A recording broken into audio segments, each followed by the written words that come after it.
मामा 50 रुपये की चाकू मामा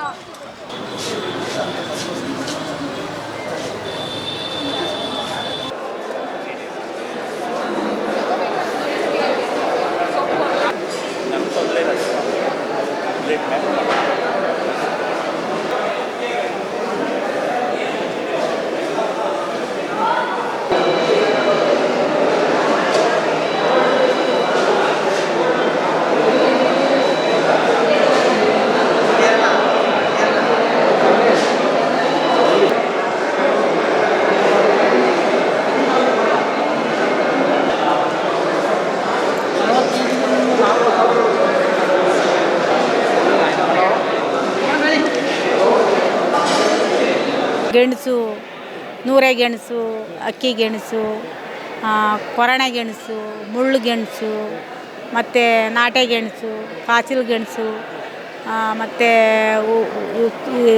ಕೂವೆ ಗೆಣಸು, ಸುವರ್ಣೆ, ಕಸು, ಇವು ಗೆಣಸುಗಳನ್ನ ಏನಕ್ಕೆ ನಾವು ತಿಂತಾಯಿದ್ದೀವಿ ಅಂತಂದರೆ ನಮ್ಮ ಆರೋಗ್ಯಕ್ಕೆ ಅದು ಒಳ್ಳೆಯದಾಗುತ್ತೆ. ಒಳ್ಳೆಯದು ಅಂತಂದರೆ ಇವಾಗ ರಾಗಿ ಮುದ್ದೆ ತಿಂದರೆ ನಮ್ಮ ಜೀವನ ಯಾವ ರೀತಿ ಸಾಗಿಸುತ್ತೆ ಅಂತ ಹೇಳಿ ಎಲ್ಲರಿಗೂ ಗೊತ್ತಿದೆ. ಅದೇ ರೀತಿ ನಾವು ಗೆಣಸು ತಿಂದರೆ ನಮಗೆ ಒಂದು ಕಾಯಿಲೆಗಳಾಗಲಿ ಹೆಚ್ಚಿನ ರೀತಿಲಿ BP, ಶುಗರು, ಮತ್ತು ಇದು ಕ್ಯಾನ್ಸರು, TB ಇಂಥವು ಕಾಯಿಲೆಗಳು ಬರೋವಂಥದ್ದನ್ನ ತಡೆಗಟ್ಟುತ್ತೆ.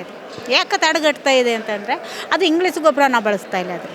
ಅದರಲ್ಲಿ ಏನು ಬಳಸ್ತಾ ಇದ್ದೀವಿ ಅಂತಂದರೆ ಫುಲ್ಲು ಕಾಡಿನ ಸೊಪ್ಪಾಗಿರ್ಬೋದು ಮತ್ತು ದನಿನ ಸಗಣಿ ಆಗಿರ್ಬೋದು, ಅದನ್ನೇ ಹಾಕಿ ಅದರಲ್ಲೇ ಗೆಡ್ಡೆ ಗೆಣಸು ಬೆಳೆದು ತಿಂದರೆ ನಮ್ಮ ಆರೋಗ್ಯಕ್ಕೆ ಒಳ್ಳೆಯದಾಗುತ್ತೆ.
ನನ್ನ ಹೆಸರು ಪಾರ್ವತಿ ಅಂತ.